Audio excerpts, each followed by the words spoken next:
Salut PCMR Québec, François Bernard ici à la barre. Je voulais vous partager mon expérience d'upgrade avec la carte mère ici pour mon nouveau serveur que j'ai qui va rentrer en production aussitôt qu'il est fini.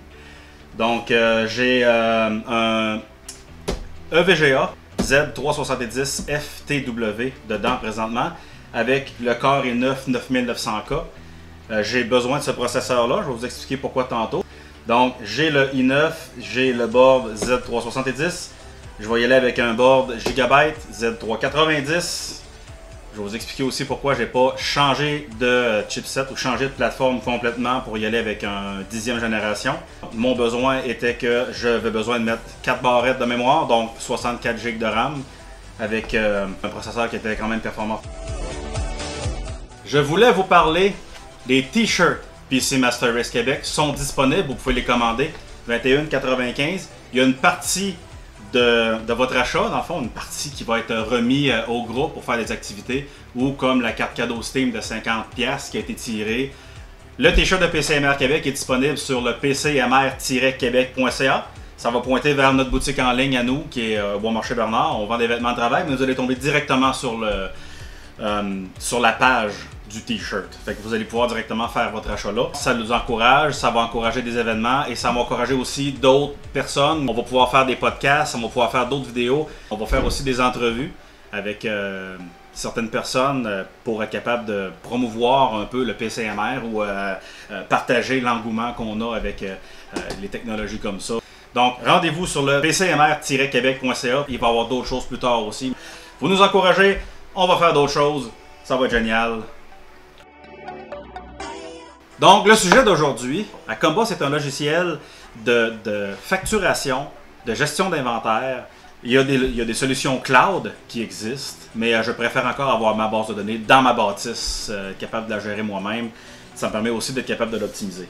Acomba est un logiciel qui dépend énormément du single thread performance. Donc j'ai un serveur double processeur Xeon, un X5650, qui date quand même de plusieurs années. C'est des processeurs avec peu de performance simple cœur.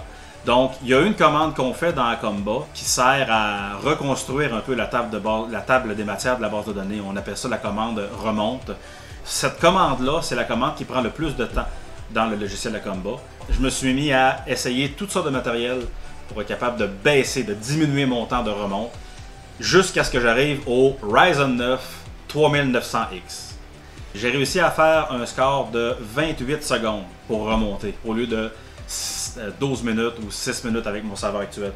Donc, j'ai dit, qu'est-ce que je peux faire pour améliorer?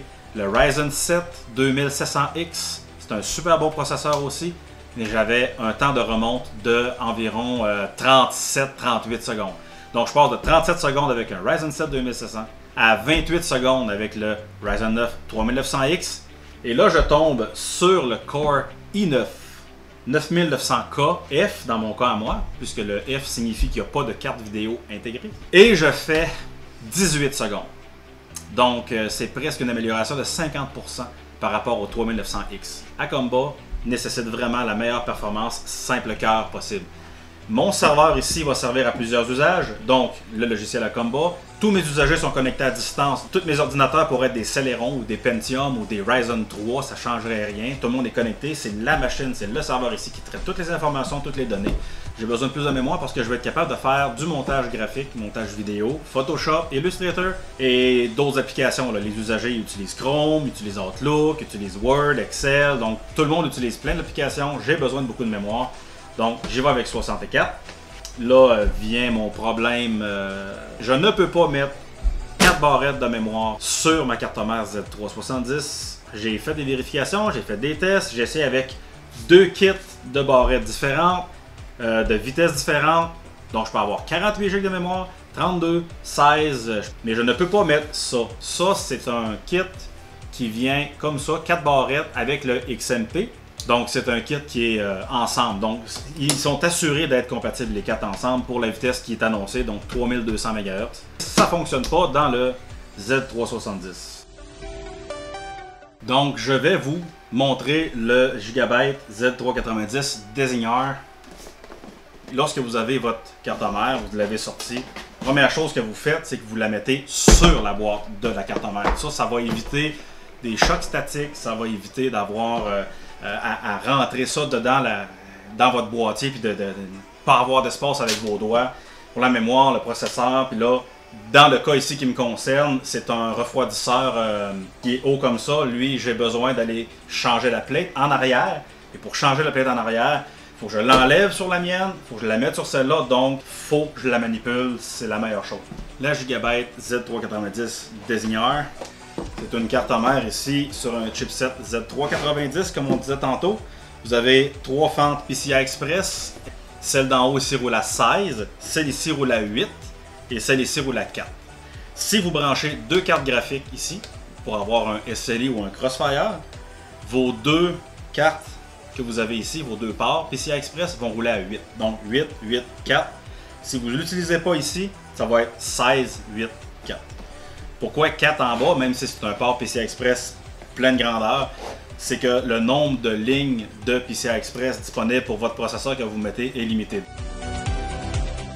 Une question que j'ai eue par rapport à ce changement-là, c'est pourquoi garder le i9 9900K et pourquoi racheter une carte mère Z390? Pourquoi pas y avoir été avec un Z490 puis un 10700K par exemple, ou encore mieux que ça?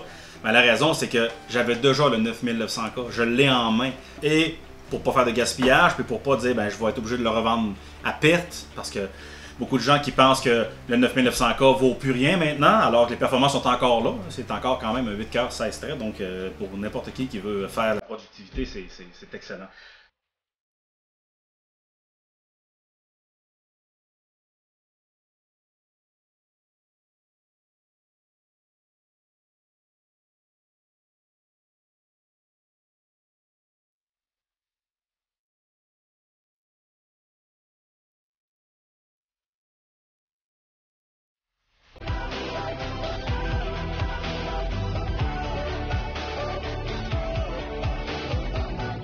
Donc, le processeur est ici.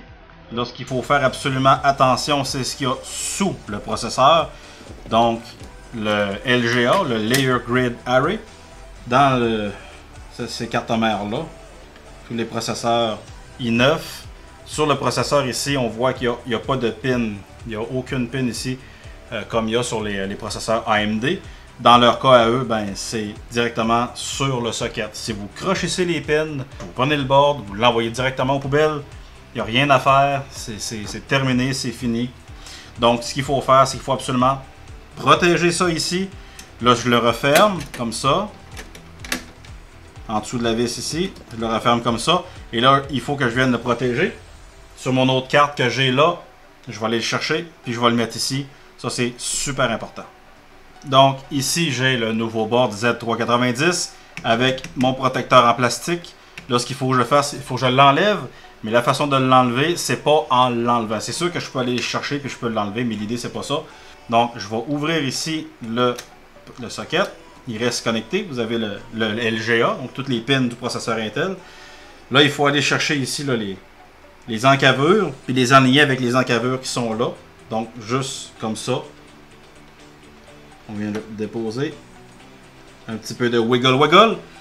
Là, je sais qu'il est parfaitement à sa place. Je viens le baisser ici. Je viens aligner le socket en dessous de la vis. Et quand je vais le baisser, ça s'enlève tout seul. Et voilà. Vous allez remarquer que je n'ai pas enlevé la porte thermique. Je vais l'enlever après pour en remettre de la neuve.